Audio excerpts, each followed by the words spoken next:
This is Math 139, and we're looking in Section 1.8 at solving inequalities that are quadratic. We're going to start our discussion by looking at the inequality x squared is greater than or equal to greater than or equal to 8x minus 12.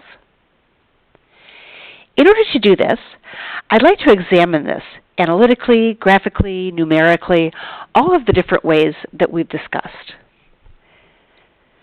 I'm going to begin graphically, picking up on some of the techniques that we used in our last section. In our last section, we said that if we graphed both sides of an equation, the graph could help us out. It could tell us some things. That's also true when I graph both sides of an inequality. So I'm going to graph the function x squared and also the function 8x minus 12, and let's see what the graph might tell us. In this case, I'm going to use the online graphing tool, Desmos, and in order to be able to do that and still draw on the graph as we talk about it, I've actually printed out my results, but you can just do it on the computer. Here's what I got. The graph that's in blue is my x squared graph, and the graph that is in orange is the 8x minus 12, the linear piece or the line. When we were solving equations, we had noticed that the intersection points actually gave us the solution to the equations. In this case, we can see here there's an intersection point at 2, 4. And there's another point up here at 6, 36. If I were actually on the computer, I could, of course, just click on the graphs, and Desmos would tell me those intersection points right away. All right. Well, I don't really just want where they're equal this time. I would like to know where is x squared greater than or equal to 8x minus 12. And in order to answer that question using the graph, I'm going to say, well, where is the x squared graph, the parabola, larger than the linear graph, the orange one? As we look across our graph, it looks like the parabola is above the line at first, and it continues to be above the line for quite a while. All the way, in fact, until I get to that intersection point. So everything I've highlighted satisfies that inequality. X squared is bigger than 8x minus 12. Now everything changes at the point 2, 4. For a while in here, you can see that the line is actually above the parabola. The y values for 8x minus 12 are bigger than the y values for x squared. And that's not what we want to have happen based on our inequality. So I'm going to skip over this for a while. And then notice it changes again at the intersection point 636. At this point, once again, the parabola, x squared, becomes bigger than, or above, the line 8x minus 12. These graphs are hints to the solution that we're looking for. What we really want to have happen again is for x squared to be greater than or equal to 8x minus 12. And it looks like that's true for all of the x values until I get to x equal 2. So x less than or equal to 2 makes this true. All of these points corresponding to x values less than or equal to 2. But it happens again over here. All of these x values that are greater than 6, actually greater than or equal to 6, will also work. And again, I'm using the greater than or equal to and the less than or equal to because of the original had the equals in it. In interval notation, this would say our solution goes from negative infinity to 2, and then also from 6 to infinity.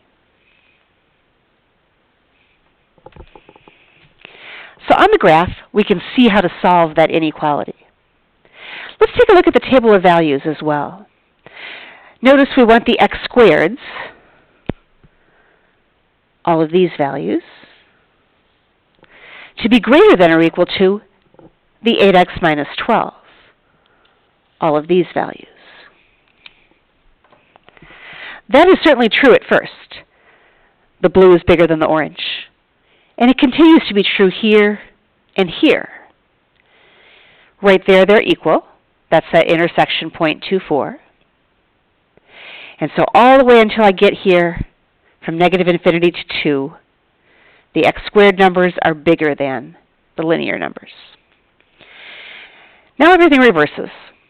X squared is smaller. The blue is smaller than the orange number. Here, here, and here. Until we get to 6, where they're once again equal.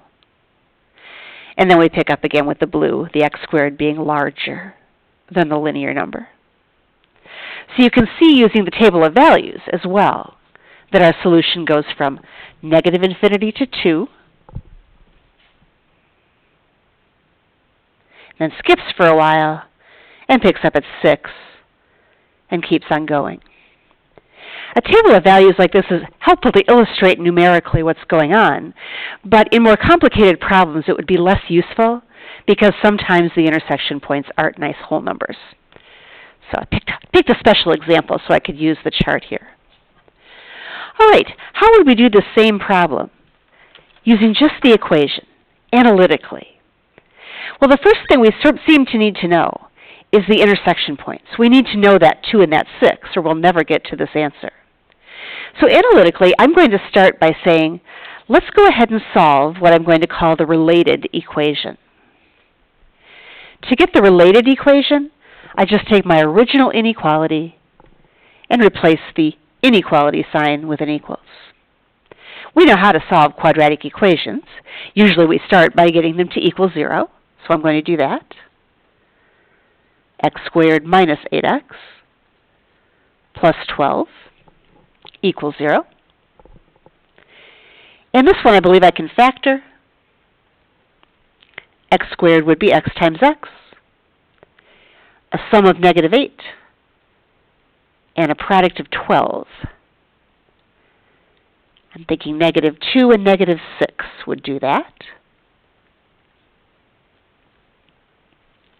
And so x minus 2 equals 0, or x minus 6 equals 0.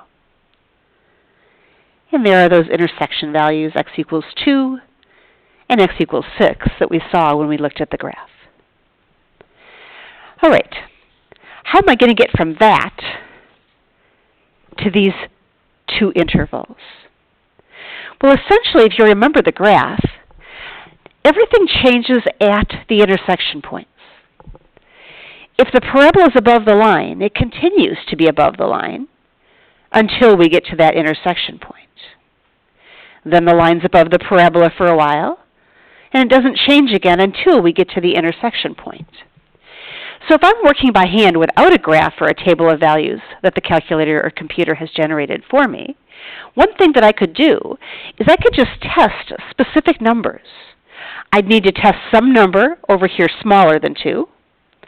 I'd need to test some number in between the 2 and the 6, and some number above the 6 to see whether in that interval my inequality is true or false. So let's do that. I'm going to test my inequality. The way I'm going to do that is to draw a number line, and I'm just going to put x equals 2 and x equals 6, the two solutions to the related equation, right there on my number line. I know that if I choose just one value in each interval, whatever happens for that one value will be true throughout the entire interval. So for example, what if we were to test x equals 0? Is our inequality true at x equals 0? Well, let's see.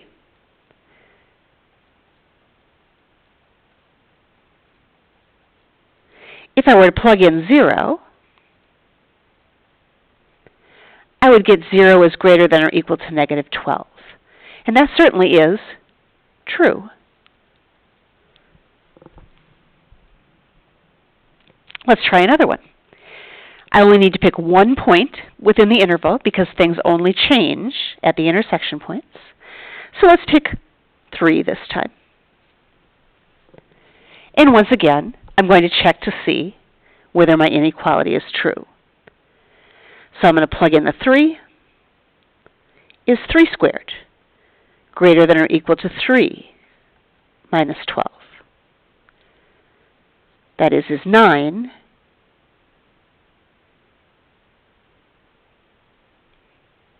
I'm sorry, what did I do? Let me try that one more time. I forgot the 8. I have an 8 times 3. There we go. Is 9 greater than or equal to 24 minus 12? Well, that's not true. 9 is not greater than or equal to 12. So that's false. And then one more time. Let's pick a number bigger. Let's just say 10. Pick anything you want as long as it's bigger than 6. If I start with my inequality again, plug in the 10.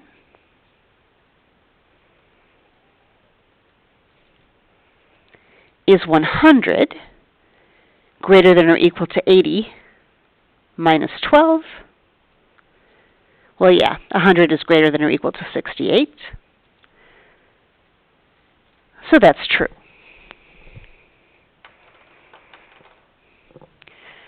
After having done the test, I can see that my inequality was true down here, from -2 down to -infinity. And it was also true from 6 up this way, from +6 to +infinity. There, then, are my final answers. Sometimes we use this little union sign to join them together.